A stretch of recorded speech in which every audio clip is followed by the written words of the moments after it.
You can make multiple exposure images with your DSLR with the multiple exposure function or with Photoshop. Not all DSLRs have the multiple exposure function, although I think all the higher end Nikon cameras do, and some of the Canon cameras do as well. So I'll leave a link down below in the description for all that information. But in any case, what is a multiple exposure? All it is where you take one picture and you take another picture right on top of it, and it blends the two photos together and it actually gets brighter. So the one I want to show you how to make is this one. How did I make this? Did I use Photoshop? I did not use Photoshop at all, except to adjust the color. How do you do that with only your camera? What you got to do is go into the menu system and then click the thing that says multiple exposure. You'll find it, look in your instruction manual. You want to turn auto gain off because you want to make the pictures brighter as you go on. If you had auto gain on, it would try to automatically zero out the exposure value, which you don't want to do. So leave auto gain off for this particular example. You want number of shots 2, although you can do more if you want to. Click multiple exposure mode and then click on series, and then you can go around, take one picture and then take another picture, and then it'll take those two pictures, squish them on top of one another, and then you are good to go. Alright, so the sneaky secret to get the high key multiple exposure nature self-portrait photos to look really good is to first put your camera into spot metering mode. Then put your camera into aperture priority mode so you can select whatever f-number you want to use. Put the focus point in the center and then take a picture of yourself.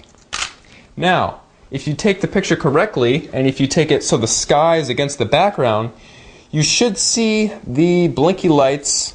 When you push the up arrow on your Nikon SLR and those blinking lights show up, that is good. All those are indicating is that the background is maxed out white. Even if it's not maxed out white, but it's still pretty close, it'll probably be fine.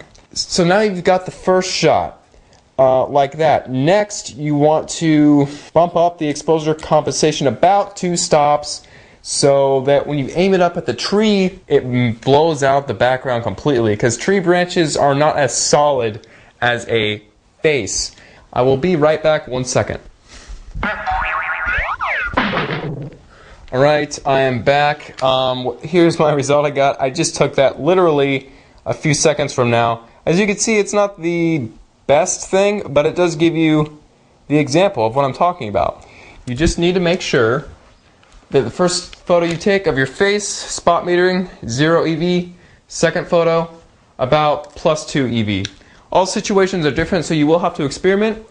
But the key is just to get the background blown out white, and then you're good to go. It is very hit and miss. You will probably be taking dozens, if not hundreds of photos to get one good one. You can plan out the shots though. It's not like it's all completely hit and miss. You can plan them out and you can get consistent good results if you know what you're doing. Now, messing around with the EV only applies to the high key portraits. If you're not wanting to do the high key portraits, then don't worry about the EV, don't worry about the spot metering or any of that. Just take the pictures as you would. If you just want to take photos that you've already taken and you don't want to use the multiple exposure feature in your camera, but you want to do them inside of Photoshop, I'm going to tell you how to do that right now as well. So let's go on the computer and check that out. Alright, so when you're in Photoshop, you're going to want to grab your two photos. Now, what I do is drag one over to the left-hand side of this toolbar, and then I drop it, and it will create a new document up at the top there. Next, you're going to want to grab another photo and drag it on top of the actual canvas itself, and then drop it, and there'll be a little X there, and then you can resize it if you want to, and then just push enter to get rid of that X. Next, all you got to do is, now that there's two layers down here at the bottom, click this thing that says normal, and then select screen, and then you are done. That's all you got to do. So there are other ones I've created just with this one picture alone. You can do it with the city. You can do it with whatever you want. So that's the beauty of doing it in Photoshop. You can select any sort of photo you've already taken and mix and match, remix, etc. It always looks better in black and white in my opinion, although you can still do stuff with color, of course, and it will always be consistent just like that. Here's another example I took. I blew out the background to make it totally white, and I had the interior of my head to be kind of dark, and then I put another photo over it. This one was just grass, and then I just did that. So the blown out background basically acts as a layer mask, and it does the job.